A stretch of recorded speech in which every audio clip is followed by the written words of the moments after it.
What's up, guys? It's your boys, and welcome to episode 2 of the Madden 19 Improvement Series. Today's topic is going to be about open betas as well as patches. This is a very pivotal episode in the series because this is where it all starts, and this is what's going to give us a much better product come launch day. And I'm also going to outline why open betas and timely patches are going to be advantageous to every single person involved in this process. So what I'm going to do right now is post an image that really highlights the differences between an alpha test and a beta test and briefly describe what each of them are. And I'm going to tie this all into Madden, but this is universal concept, and so it's not just for video games. And I'm just really going into this to offer some insight to how the process works when it comes to developing and releasing a product.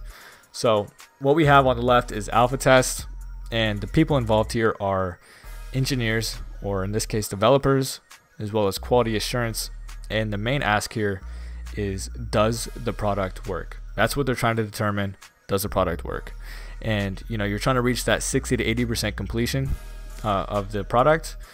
So it's the final hurdle before you can really take a video game public. So public would include open beta.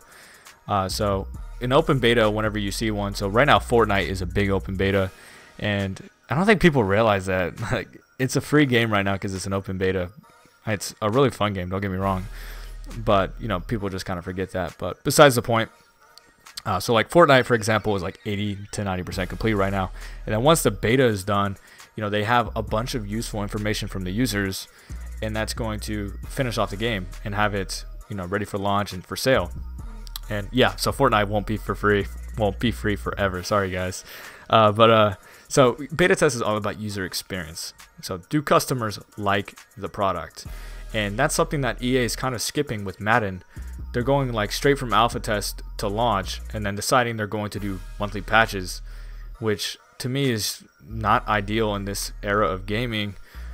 You need to listen to your customers. I really don't feel like EA listens to our community. I really don't. I think they might listen to a few people in the community, people with some clout, like I won't name people, but overall I don't think they really care. Now I might be wrong, and I'm not saying everybody at EA does not care. I'm just saying overall I get that impression. It doesn't feel like they listen to us as a collective. There's a select few that have a little prestige among EA. So that's what I wanted to do. Was show you really what the difference between an alpha and beta test and how each of them works. So what I'm going to do is propose an open beta that starts in mid-July, or at the very latest the first week of August. So it's going to give us about 2 to 3 weeks to figure out some of the main issues with the game as a community. So find out what needs to be nerfed, what needs to be buffed, server side issues, all that kind of stuff. Right now EA has a program called EA Game Changers. What that is they kind of invite some of the main influencers in the community to get their hands on the game early in I think the first week of August. And I don't think there's anything wrong with the program. I just don't think it's a substitute for a beta, because I'm sure their insight is very valuable, but you're not getting the manpower you get with a beta. There's just a lot more people. And what I'm going to post on the screen right now is kind of the recap of what I've been talking about and the benefits of a beta. So number one, we have workload relief on developers and the QA team by allowing the community to find many of the main bugs for free. Yes, we are willing to work for free to make this game as good as possible. I mean, I wouldn't consider it working because we're playing Madden, but as the developers are working in the background, we are finding many of the main issues before the game is launched. And that's really what we want. We just want a quality game when it's launched. If there are issues in a beta, it's perfectly understandable, because a beta is incomplete game. It's like 80% complete. So if we see issues in a beta, that's fine. But if we see issues after launch, that's when we start to take an issue with it. And then number two, we have a much higher quality product by launch day with a day one patch that addresses the main concerns from the beta. So kind of what I was talking about, all the beta information that's going to culminate in a day one patch, which really gives us a much better product when it comes out in late August. Number three, we're going to expand the Madden season by 2 to 4 weeks And then most importantly, number 4, please the community by making them feel like their voices are heard. And that's something that even I hear all the time, is people don't feel like their complaints are really heard. They're kind of, and this happened to me earlier in the season. And Rex has no idea who I am. He doesn't even know I'm a YouTuber.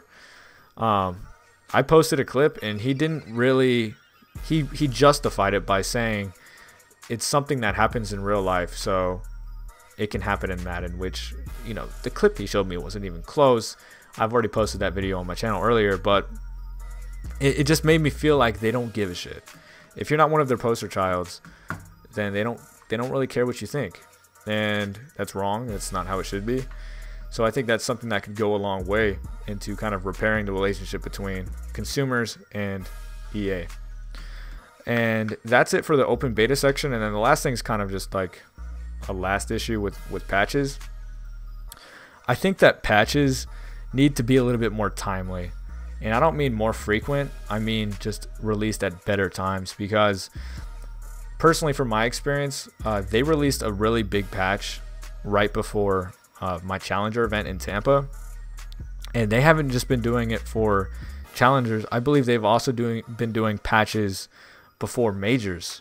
So all this lab experience or lab time is kind of getting shitted on by EA when they release these game-changing patches right before these tournaments. So all I'm asking is that the patches are a little bit more timely and a little bit more considerate to everybody who's putting a lot of time into the game. So that wraps it up for episode 2. I hope I conveyed my point as good as possible, or as well as possible. And if you have any questions or comments on the matter, please let me know in the comment section and I'll respond. And I will see you guys for episode 3.